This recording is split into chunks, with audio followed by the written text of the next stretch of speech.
اعوذ باللہ من الشیطان الرجیم بسم اللہ الرحمن الرحیم للہ ما فی السماوات وما فی الارض، اللہ ہی کا ہے جو کچھ آسمانوں میں ہے اور جو کچھ زمین میں۔ اس کائنات کی بادشاہت بھی اللہ کی ہے اور اس کائنات کو چلانے والا بھی اللہ ہے۔ اب چونکہ سورۃ البقرہ کنکلوڈ ہو رہی ہے، اور جب بھی صورتیں کنکلوڈ ہوتی ہیں، اپنی اینڈنگ کی طرف جاتی ہیں، تو اکثر اوقات انہی الفاظ کے ساتھ اللہ تعالیٰ اپنی تعریف کو بیان فرماتا ہے۔ وَإِن تُبْدُوا مَا فِي أَنفُسِكُمْ، اور اگر تم ظاہر کرو جو کچھ تمہارے جی کے اندر ہے، أَوْ تُخْفُوهُ، یا اسے چھپا لو، يُحَاسِبْكُمْ بِهِ اللَّهُ، اللہ تعالیٰ اس کے اوپر بھی حساب لے گا۔ یہ بہت خطرناک معاملہ ہے میرے بھائیوں۔ یہ قرآن حکیم میں ایک ایسا مقام ہے جہاں پر اللہ تعالیٰ نے دل کے گناہ کے اوپر گرفت کرنے کا بھی اندیہ دیا ہے۔ یہ چند آیات میں سے ہے جو قرآن حکیم میں جن کی تفسیر بڑی مشکل ہے اور اس کے بارے میں کافی اختلاف پایا جاتا ہے۔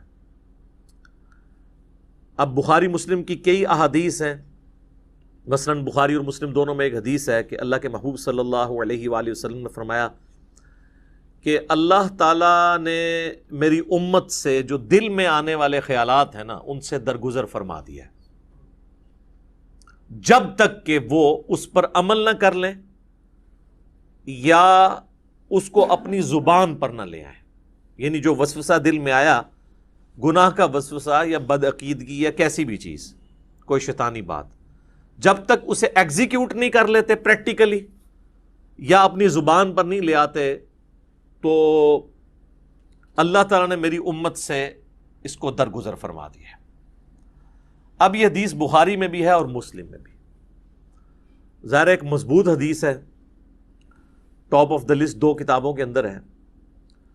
تو اس حدیث کی بنیاد پہ بعض مفسرین کا خیال ہے کہ یہ آیت ہی منسوخ ہے قرآن کی، کہ جی اللہ تعالیٰ دل میں آنے والے گناہوں کے اوپر بھی گرفت فرما سکتا ہے، کیونکہ حدیث میں جو آ گیا کہ اللہ نے معاف کر دیا ہے، لہذا یہ آیت منسوخ ہے۔ حالانکہ ہمیں کوئی حدیث اس بات پہ مجبور نہیں کرتی کہ ہم قرآن کی کسی آیت کو منسوخ مانیں،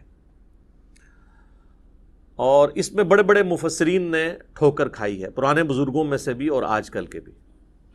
میں نے اس کے اوپر کافی غور و تفکر کیا تو میں اس نتیجے پہ پہنچا کہ یہ قرآن حکیم کے ساتھ علمی خیانت کے مترادف ہے اگر کوئی شخص اس آیت کو ان احادیث کی بنیاد کے اوپر منسوخ مانتا ہے، کیونکہ کئی اور احادیث ہیں جن میں ہمارے پاس وہ رزلٹ بھی نکلتا ہے جو اس آیت کے اندر بیان ہوا ہے۔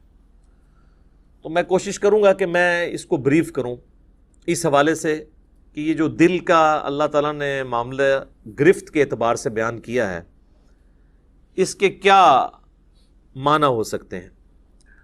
تو غور و تفکر کرنے کے بعد میں اس رزلٹ پہ پہنچا ہوں کہ یہ جو اللہ تعالیٰ نے فرمایا نا، وَإِن تُبْدُوا مَا فِي أَنفُسِكُمْ أَوْ تُخْفُوهُ يُحَاسِبْكُمْ بِهِ اللَّهُ، چاہے تم اپنے جی کے خیال کو ظاہر کر دو یا جی میں چھپا کر رکھو، اس پہ بھی اللہ محاسبہ کر دے گا، پکڑ فرما لے گا۔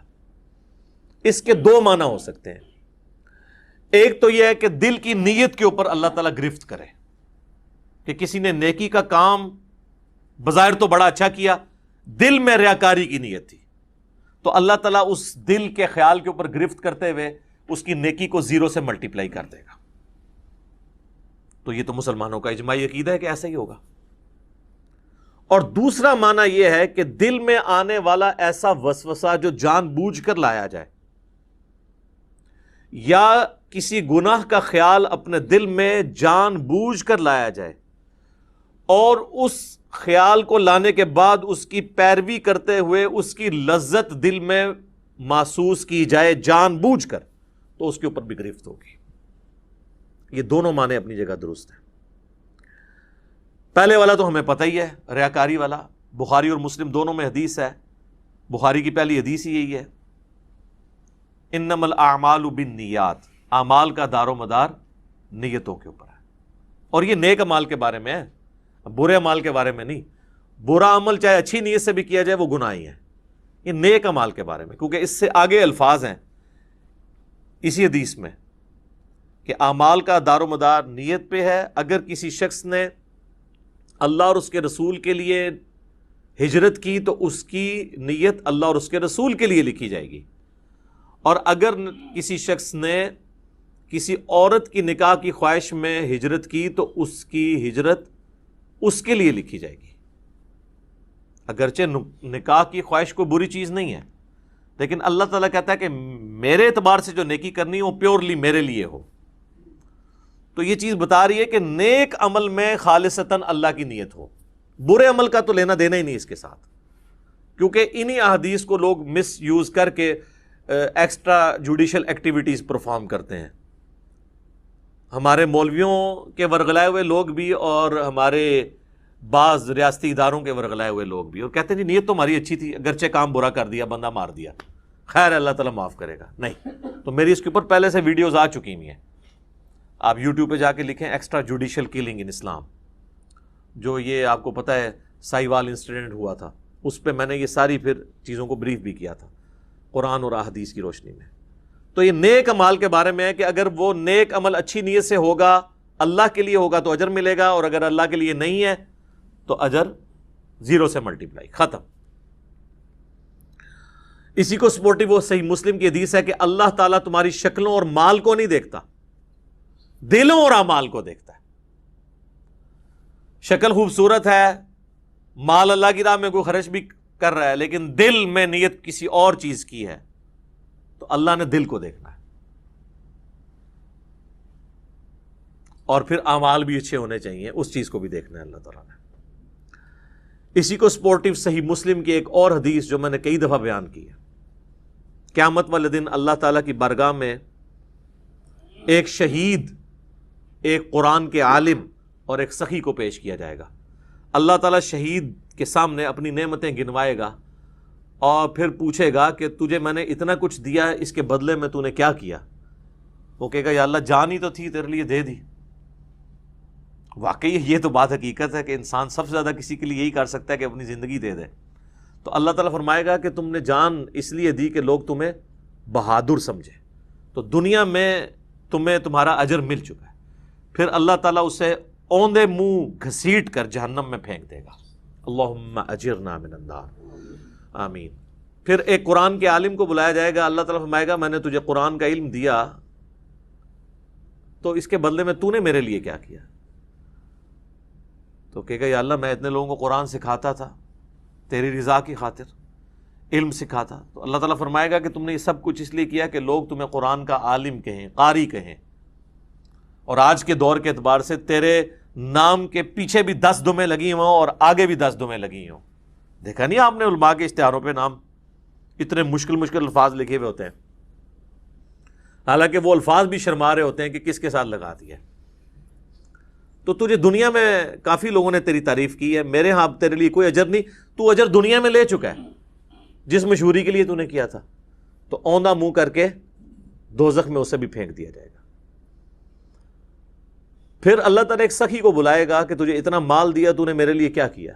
وہ کہے گا یا اللہ میں نے تیری راہ میں جو جو موقع بھی تھا، جس جس موقع پہ تو خوش ہوتا تھا میں نے وہاں وہاں خرچ کیا، غریبوں پہ بھی خرچ کیا، مسجد کے اوپر بھی لگا دیا، مدارس کے اوپر بھی لگوایا، اور کئی ایک یتیم خانے کھول دیے، مسجد کی ٹوٹیوں کے اوپر نیم پلیٹ بھی اپنے نام کی لگوائی۔ آج کے دور کے اعتبار سے میرے محلے کے نمازیوں سے بھی تو پوچھ سکتا ہے، تو لیکن یہ سارے دھوکے تو نمازیوں کو ہی دیے جا سکتے ہیں، ایون فرشتے بھی دھوکے کھا جاتے ہیں کیونکہ وہ بھی ظاہری عمل دیکھ رہے ہوتے ہیں۔ تو at the end of the day حساب تو اللہ نے لینا ہے۔ اللہ فرمائے گا تو نے یہ جو تیرے نامہ مال میں گرچہ نیکیاں لکھی ہوئی ہیں، لیکن یہ نیکیاں فرشتوں نے لکھی ہیں، بندوں کی نظر میں ہے، میری نظر میں تو نہیں ہے، کیونکہ تو نے سب کچھ لوگوں سے تعریف کے لیے کیا کہ میرے دسترخوان سے اتنے لوگ کھاتے تھے، میرے ہاسپٹل سے اتنے لوگ علاج کرواتے تھے، تو میرے حضور تو اس کا کوئی اجر نہیں ہے۔ اس کو بھی اونا منہ کر کے دوزخ میں ڈال دیا جائے گا۔ سر یہ 3 مثالیں اللہ کے محبوب صلی اللہ علیہ وآلہ وسلم نے دی ہیں۔ اگر آپ میں سے کوئی شخص سمجھتا ہے کہ دنیا میں ان 3 نیکیوں سے بڑی کوئی نیکی ہو سکتی ہے تو میرے سامنے لے آئے. کیا شہید ہونے سے بڑی کوئی نیکی انسان اللہ کے لیے کر سکتا ہے؟ اور اگر کسی نے یہ نہیں کی ہے، قرآن کی تعلیم سیکھنے اور سکھانے سے بڑی کوئی نیکی کر سکتا ہے؟ بخاری کی حدیث ہے، تم میں سب سے بہتر وہ جو قرآن سیکھے اور سکھائے. اور بخاری مسلم کی ایک اور حدیث ہے کہ 2 ہی لوگ ہیں جن پہ رشک کیا جا سکتا ہے. اگر تم نے حسد کرنا جائز ہوتا نا تو 2 ہی لوگ ہیں جن سے انسان کو حسد کرنا چاہیے. ایک جسے اللہ نے قرآن کا علم دیا اور وہ لوگوں کو سکھاتا ہے، اور دوسرے جسے اللہ نے مال دیا اور وہ اللہ کی راہ میں خرچ کرتا ہے. اور تیسری نیکی یہاں پہ بھی مال ہی ہوئی ہے. یعنی اس کائنات میں سب سے بڑی 3 نیکیاں یہی ہو سکتی ہیں: شہادت، قرآن کا علم سیکھنا اور سکھانا، اور اللہ کی راہ میں صدقہ اور خیرات کرنا. یہ 3 نیکیاں بھی برباد ہو جائیں گی اگر اللہ کے لیے نہیں کی. ایون اگر اس میں کسی کو شریک بھی کیا سا تب بھی برباد. مسند احمد میں حدیث ہے، جس نے کسی کے دکھلاوے کے لیے نماز پڑھی گویا اس نے شرک کیا. اب مجھے بتائیں دکھلاوے کے لیے کون نماز پڑھ سکتا ہے؟ یہ کوئی اتنا آسان کام ہے؟ ہاں چلے چند ایک لوگ پڑھتے ہوں گے شاید. جس طرح وہ ہمارے قریبی دوست بتانے لگے کہ آپ کو پتہ ہے جو پاکستان کے ایک فارمر پریزیڈنٹ تھے ضیاء الحق صاحب، ان کی پالیسیز سے 1000 اختلاف، لیکن ایک دیندار آدمی تھا، تو نمازی بڑا پکا تھا وہ. تو وہ کہنے لگے کہ انہوں نے لیاقت باغ آنا تھا. کہتے ہیں میری ڈیوٹی اس وقت، میں نیا آفیسر بھرتی ہوا تھا، پھر تو خیر وہ 22ویں گریڈ میں ریٹائر ہوئے. تو کہنے لگے کہ میری ڈیوٹی تھی کہ صدر صاحب کو آپ نے وضو کروانا ہے نماز عصر کے لیے. تو کہتے ہیں جب وہ آئے تو میں نے ان کو کہا کہ سر میں نے پانی آپ کے لیے گرم کر کے رکھا ہوا ہے، سردیاں تھیں. وہ کہنے لگے بیٹا مجھے پتا تھا نماز عصر کا ٹائم ہے تو میں گھر سے وضو کر کے آیا ہوں. تو کہتا ہے نماز کا ٹائم ہوا تو اب چونکہ صدر صاحب نماز پڑھ رہے ہیں تو لوگ بغیر وضو کے ہی پیچھے کھڑے ہو گئے. ظاہر پتہ ہوتا ہے اپنے ساتھیوں کا کہ یہ تو کبھی زندگی میں انہوں نے کبھی نماز نہیں پڑھی، وضو بھی نہیں کیا، جا کے کھڑے ہو. جس طرح یہاں پہ کئی سیاسی لیڈر جو ہیں وہ جب کسی کے جنازے پہ جاتے ہیں تو اسی طریقے سے وہ جا کے کھڑے ہو جاتے ہیں، نہ ان کو نماز جنازہ آتا ہے نہ وضو کا طریقہ آتا ہے، وہ دنیا داری کے طور پہ. تو مسند احمد کی حدیث کے الفاظ ہیں، جس نے دکھلاوے کے لیے نماز پڑھی اس نے شرک کیا، جس نے دکھلاوے کے لیے روزہ رکھا اس نے شرک کیا، جس نے دکھلاوے کے لیے صدقہ کیا اس نے شرک کیا.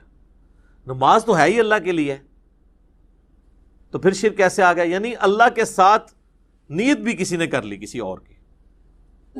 حتیٰ کہ سنن ابن ماجہ میں یہ الفاظ بھی ہیں کہ اگر کوئی شخص نماز پڑھ رہا ہے اور اس نے یہ محسوس کیا کہ اسے کوئی دیکھ رہا ہے، اس کی وجہ سے وہ اپنا سجدہ لمبا کر دے، تو سجدہ تو اللہ کے لیے کر رہا ہے لیکن 0 سے ملٹیپلائی ہو جائے گا، ریاکاری میں آ جائے گا.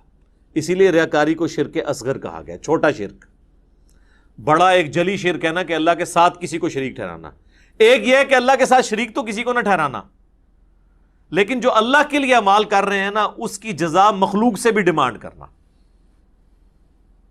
ریاکاری، دکھلاوا، یہ بھی شرک کی کیٹیگری میں فال کرتا ہے. اللہم لا تجعلنا منہم، اے اللہ ہمیں ان میں سے نہ کرنا جو اس طرح کے فتنوں کا شکار ہوں گے. آمین. اچھا جی، اب آ جائیں دوسرے معنی کی طرف، وہ ہے دل میں محکم خیال لانا گناہ کا، برائی کا. تو اس کو سپورٹیو وہ حدیث ہے، بخاری اور مسلم دونوں میں حدیث ہے کہ نبی صلی اللہ علیہ وآلہ وسلم نے فرمایا کہ آنکھ کا زنا دیکھنا ہے، کان کا زنا سننا ہے، ہاتھ کا زنا پکڑنا ہے، پاؤں کا زنا چل کر جانا ہے، اور نفس یعنی دل تمنا کرتا ہے اور شرمگاہ اس کی تصدیق کرتی ہے. تو وہاں پہ نبی علیہ السلام نے ایک ایک جو عضو ہے نا اس کی برائی کا ذکر کیا اور نفس کا بھی ذکر کیا. اگر کسی نے برائی کا خیال جان بوجھ کر اپنے جی میں لا کر اس سے لذت حاصل کی تو فرشتوں کو تو نہیں پتا اس کا، لیکن اللہ کے حضور اس کی گرفت ہوگی، وَلِعَوْذُ بِاللَّهِ تَعَالَى. اللہ کو کوئی نہیں پوچھ سکتا جی، سورۃ الانبیاء میں آیا نا، لا یسأل عما یفعل وہم یسألون، اللہ کو کوئی نہیں پوچھ سکتا کہ اس نے کوئی کام کیوں کیا، اللہ ہر ایک کو پوچھ سکتا ہے وہم یسألون کہ تم نے یہ کام کیوں کیا۔ تو اللہ تعالیٰ دل کے خیالات کے اوپر بھی گرفت فرما سکتا ہے، وَلِعَوْذُ بِاللَّهِ تعالی۔ البتہ وہ حدیث اپنی جگہ ایک تسلی والی ہے بخاری اور مسلم میں، کہ اللہ تعالیٰ نے میری امت سے دل کے خیالات کے اوپر درگزر فرما دیا ہے جب تک کہ اس پر عمل نہ کر لیں یا اس کو اپنی زبان پر نہ لے آئیں، یعنی دل میں آنے والے وسوسوں کو۔ لیکن اس کو بھی اسی اعتبار سے سمجھنا ہوگا کہ یہ بھی وسوسے وہ ہوں گے جو خود بخود آ جائیں، جو جان بوجھ کے لائے جاتے ہیں نا، وہ سر اس کیٹیگری میں نہیں آئیں گے۔ بہرحال اللہ تعالیٰ کی رحمت کا ایک تقاضا بھی ہے، وَكَتَبَ رَبُّكُمْ عَلَى نَفْسِهِ الرَّحْمَةَ، جو سورۃ الانعام میں ہے کہ اللہ نے اپنے اوپر خود سے ایک چیز واجب کر لی ہے کہ میں ہر حال میں رحم ہی کروں گا، جو بخاری مسلم دونوں میں حدیث ہے کہ میری رحمت میرے عرش پہ، میں نے اپنے پاس ایک عبارت لکھ لی تھی مخلوق کی پیدائش سے پہلے کہ میری رحمت میرے غضب پر سبقت لے جانے والی ہے۔ یہ برابر بھی ہوتی نا تب بھی ہمارے لیے مصیبت ہو جاتی، اسی لیے کہتے ہیں نا کہ اللہ تعالیٰ سے عدل نہیں مانگنا چاہیے بلکہ اللہ تعالیٰ سے اس کا فضل مانگنا چاہیے۔ اللہم انی اسألک من فضلک ورحمتک، آمین۔ اور صحیح مسلم میں ایک اور حدیث ہے کہ صحابہ اکرام کہتے ہیں کہ یا رسول اللہ، ہمارے دل میں بعض اوقات ایسے خیالات آتے ہیں کہ ہمیں بڑے بھاری گزرتے ہیں کہ ہم کسی سے اس کا ذکر بھی کریں۔ یہ اکثر لوگ پوچھ رہے ہوتے ہیں نا، دل میں جناب وسوسے آتے ہیں، نماز میں بھی بعض لوگوں کو آ جاتے ہیں، تو آپ صلی اللہ علیہ وآلہ وسلم نے فرمایا کیا تم واقعی دل میں ایسے خیالات محسوس کرتے ہو؟ تو ان کا یا رسول اللہ ایسے ہی ہے۔ تو آپ نے فرمایا یہ تمہارے ایمان کی دلیل ہے، کیونکہ ایمان کا چور کون ہے؟ شیطان۔ شیطان اسی دل پہ حملہ کرے گا جس میں ایمان موجود ہوگا۔ اسی کو سپورٹو ایک سنن ابی داؤد میں حدیث ہے، صحابہ نے کہا یا رسول اللہ، بعض اوقات ہمارے دل میں ایسے خیالات آتے ہیں کہ ہمارا دل چاہتا ہے کہ ہم جل کے کوئلہ ہو جائیں لیکن اپنی زبان پہ اسے کبھی نہ لائیں۔ تو آپ نے فرمایا اللہ کا شکر ادا کرو کہ اللہ تعالیٰ نے اس کو وسوسہ بنا دیا ہے، تم نے پریکٹیکلی ان خیالات پہ عمل نہیں کیا۔ یہ بھی ایمان کی ایک دلیل ہے۔ ایک اور زبردست حدیث ہے بخاری اور مسلم میں کہ نبی صلی اللہ علیہ وآلہ وسلم نے فرمایا کہ جب بندہ نیکی کا ارادہ کرتا ہے نا، تو اللہ تعالیٰ فرشتے سے فرماتا ہے جو کرامن کاتبین ہیں کہ میرے بندے کی ایک نیکی لکھ لو، کیے بغیر ہی ارادے کے اوپر۔ ظاہر ہے وہ اللہ تعالیٰ مطلع کر دیتا ہے فرشتے کو،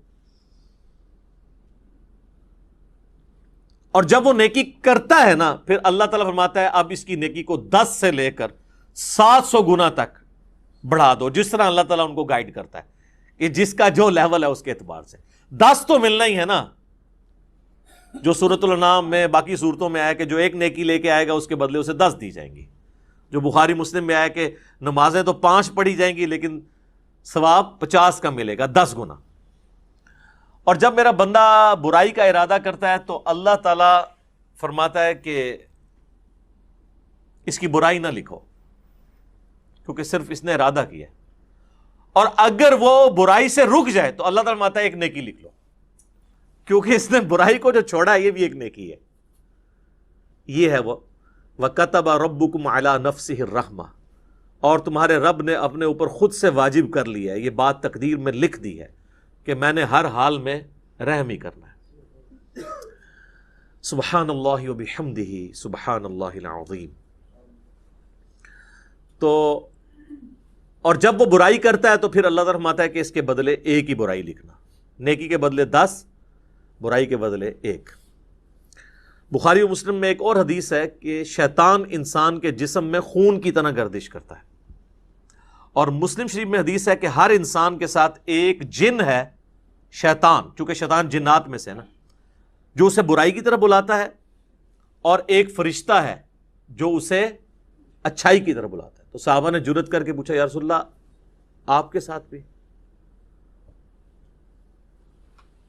تو آپ فرمائے ہاں میرے ساتھ بھی، لیکن اللہ تعالیٰ نے میرے ساتھ جو جن اٹیچ تھا اسے میرا مطیع کر دیا، اب وہ نیکی کے کاموں میں میری مدد ہی کرتا ہے، یعنی وہ بھی مجھے نیکی کی طرف لگاتا ہے۔ یہ پروٹوکول صرف پیغمبروں کا ہے، ما ضل صاحبکم وما غوا، تمہارے نبی نہ کبھی بہکے ہیں نہ کبھی بہرا چلے ہیں۔ صحیح مسلم میں ایک اور حدیث ہے کہ ایک صحابی نے حضور کو شکایت کی کہ یا رسول اللہ میں نماز پڑھتا ہوں تو مجھے برے برے خیالات آتے ہیں، وسوسے آتے ہیں۔ تو آپ نے فرمایا یہ خاص شیطان ہے جو آ کے وسوسے دلاتا ہے، جب تم نماز کی حالت میں اس طرح کے وسوسے محسوس کرو، اور نماز کے سوا بھی، اگر نماز میں ہے تو نماز کے سوا بھی، تو 3 دفعہ پڑھو اعوذ باللہ من الشیطان الرجیم، یعنی میں اللہ کی پناہ مانگتا ہوں راندہ درگاہ کیے ہوئے شیطان سے، اور اپنے بائیں طرف 3 دفعہ تھوک دو۔ اب یہ فزیکلی تھوکنا نہیں ہوگا، بس صرف زبان سے ہلکا سا ایسے، بس۔ یہی بخاری مسلم میں ہے کہ اگر کوئی شخص برا خواب دیکھ لے تو وہ اٹھتے ہی اعوذ باللہ من الشیطان الرجیم پڑھ کے 3 دفعہ بائیں طرف تھوک دے، تو اللہ تعالیٰ اس خواب کے شر سے اسے بچا لے گا، چونکہ وہ برے خواب شیطان کی طرف سے ہوتے ہیں۔ تو نماز کے دوران بھی اگر کسی کو خیال آئے تو وہ یہ کر سکتا ہے۔ باقی یہ خیالات آنے کی کئی ٹیکنیکل ریزن بھی ہیں۔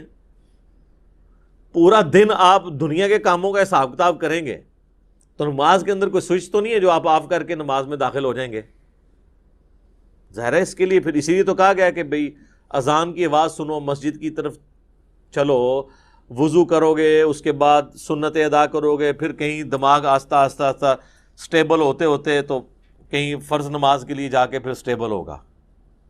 اور اگر ہر وقت دنیا داری کا معاملہ چلتا رہیں گے، یعنی نماز شروع کرنے سے پہلے بھی آپ فون سن رہے ہیں، اور نماز کے دوران بھی فون آپ کا چل رہا ہے، اور نماز سلام پھیرتے ہی بھی آپ فون سن رہے ہیں، تو تسی پھر کھیت مٹی پڑھنی ہے نماز، پھر تو خیالات ہی آئیں گے نا۔ اور دوسرا، نماز کا اگر ترجمہ نہ آتا ہو، آپ کو پتہ نہ ہو آپ اللہ کے سامنے کیا عرض کر رہے ہیں، پھر بھی نہیں ظاہر ہے۔ تو یہ زیادہ تر جو لوگ کہتے ہیں خیالات آتے ہیں، یہ 99% لوگوں کے ساتھ یہ مسئلہ ہے کہ وہ ٹھیک آ رہے ہوتے ہیں خیالات، جو وہ کر رہے ہوتے ہیں وہی کچھ آ رہا ہوتا ہے۔ اور ٹیکنیکلی اس معاملے کو ہینڈل کرنے کی ضرورت ہے، اور سب سے بڑی ہینڈلنگ کسی بھی برے وسوسے کی یا خیال آنے کی یہ ہے کہ اس کی طرف توجہ نہ دی جائے۔ انسان کا دماغ اللہ نے ایسا بنایا ہے کہ یہ بیک وقت کے ہی ایک محاذوں پہ چل رہا ہوتا ہے، یہ دماغ کو کوئی سوئچ نہیں ہے کہ جو آپ آف کر سکیں، یہ ذہن میں رکھیے گا۔ یہ تو ہو ہی نہیں سکتا کہ دماغ میں خیال نہ آئیں گے، بس اس کی طرف متوجہ نہیں ہونا۔ یہ خیالات پیغمبروں کو بھی آتے ہیں، صحابہ کو بھی آتے ہیں۔ آج میرا ٹاپک نہیں ہے، بخاری مسلم میں حدیث ہے نا، حضور علیہ السلام نماز پڑھ رہے تھے تو سامنے ایک رنگین پردہ تھا، تو آپ نے نماز کے بعد حضرت عائشہ سے کہا کہ اس کو ریموو کرو، اس نے نماز میں میری توجہ بٹا دی ہے۔ اور صحیح بخاری میں امام بخاری لے کے ہیں کہ حضرت عمر فاروق رضی اللہ تعالیٰ کہتے ہیں بعض اوقات میں اپنی جنگ کی پلاننگ نماز میں کر رہا ہوتا ہوں۔ ذرا جنگ کی تو ٹینشن ہی ایک علیحدہ ہے نا سر۔ ایک بندہ جب بارڈر پہ کھڑا ہوا ہے تو اس وقت وہ خشوع سے نماز نہیں پڑھے گا، وہ تو ظاہر ہے ایک حالت جنگ میں ہے، اس لیے قرآن میں نماز خوف کہا گیا اسے۔ اور دیکھیں آپ سورہ نساء میں ہے کہ جب نماز خوف ہے نا تو وہ آپ نے جس طرح پڑھنی ہے، اس کے بعد جب تم امن کی حالت میں جاؤ تو خوب اللہ کا ذکر کیا کرو، کیونکہ وہ تسلی کا موقع تمہیں ذکر کرنے کا ملے گا۔ خوف کی حالت میں تو پھر اسی قسم کی نماز ہوگی نا۔ لیکن اگر آپ نے پوری زندگی حالت خوف بنائی ہوئی ہے، کاروبار کے ٹھپ ہو جانے کا خوف،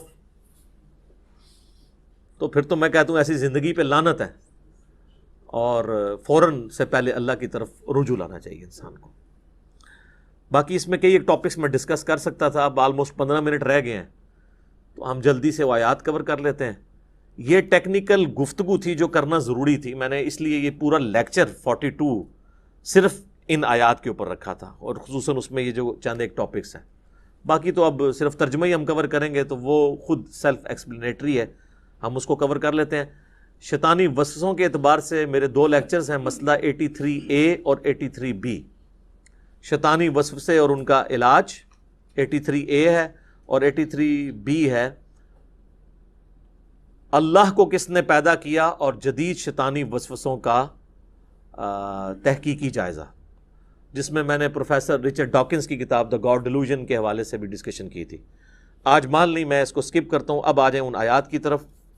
تو اللہ تعالیٰ فرما رہا ہے کہ اللہ تعالیٰ چاہے تو دل میں آنے والے خیالات کے اوپر بھی گرفت فرما سکتا ہے، فَيَغْفِرُ لِمَن يَشَاءُ وَيُعَذِّبُ مَن يَشَاءُ، پھر اس کی مرضی جسے بخش دے اور جسے عذاب دے۔ وہ اللہ تعالیٰ کا فیصلہ ہے کہ اس نے کس کے لیے کیا فیصلہ کرنا ہے۔ اللہم حاسبنی حسابا یسیرا، اے اللہ ہمارے لیے حساب کو آسان فرمانا۔ واللہ علی کل شیء قدیر، اور اللہ تعالیٰ ہر چیز کے اوپر قادر ہے۔ پھر وہی یاد کریں آیت، لا یسأل عما یفعل وہم یسألون، اللہ کو کوئی نہیں پوچھ سکتا کہ اس نے یہ کیوں کیا، وہ ہر ایک کو پوچھ سکتا ہے کہ بھئی تم نے یہ کیوں کیا۔